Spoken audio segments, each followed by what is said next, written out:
అంటే ఇందులో ఒక పెద్ద ధర్మ సూక్ష్మం ఒకటి ఇమిడి ఉంది. పాండవులు ఐదుగురిలో పెద్దవాడు ధర్మరాజు గారు. ఒక తండ్రి కడుపున పుట్టినటువంటి బిడ్డలకి అన్నగారు పెళ్లి చేసుకోకుండా ఉండగా అన్నగారి కన్నా చిన్నవాడు తమ్ముడు పెళ్లి చేసుకోకూడదు. అలా పెళ్లి చేసుకున్నాడు అనుకోండి, తమ్ముడిని ఏమని పిలుస్తారంటే పరివేత్త అని పిలుస్తారు.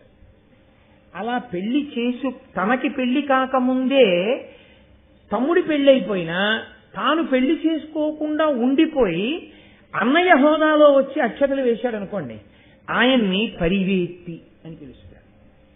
అలా అన్నయ్య పెళ్లి కాకుండా ఉండగా తమ్ముడు పెళ్లి చేసుకుంటే అలా పెళ్లి జరిగినప్పుడు ఐదుగురిని ఆ జన్మలో ఎన్ని పుణ్యాలు చేసినా నరకానికి పంపించేస్తారు.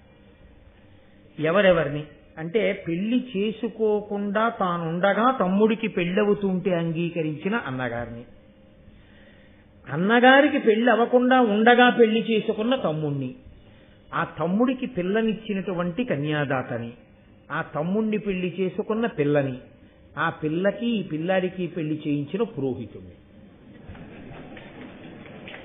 అది బ్రహ్మస్థానం కదండి. మరి బ్రహ్మస్థానం న్యాయం చెప్పద్దు. కాబట్టి ఐదుగురిని నరకానికి పంపించమన్నారు. వాళ్ళు ఏ పుణ్యం చేయనివ్వండి, ఏ పాపం చేయనివ్వండి, ఇంకా దాన్ని నేను లెక్కలోకి తీసుకోరు, వాళ్ళు వెళ్ళిపోవలసిందే నరకానికి. మినహాయింపు ఒక్కటి ఇచ్చారు. ఎప్పుడు అన్న బతికుండగా తమ్ముడు పెళ్లి చేసుకోవచ్చు. అంటే అన్న దీర్ఘరోగి అయి ఉంటే, అన్న పిచ్చివాడైపోతే, అన్న దేశాంతరం పట్టి వెళ్ళిపోతే, అన్న సన్యసిస్తే, అన్న వేశ్యాలోలుడు వేశ్యాలంపటము కలిగిన వాడైతే, ఇటువంటి లక్షణములు కలిగిన వాడై అన్న ఉంటే అప్పుడు తమ్ముడు అన్న బ్రతికున్నా సరే వివాహం చేసుకోవచ్చు. తప్ప అలా కాకుండా ఉంటే మాత్రం తమ్ముడు ఎప్పుడూ అన్నయ్య కన్నా ముందు పెళ్లి చేసుకో.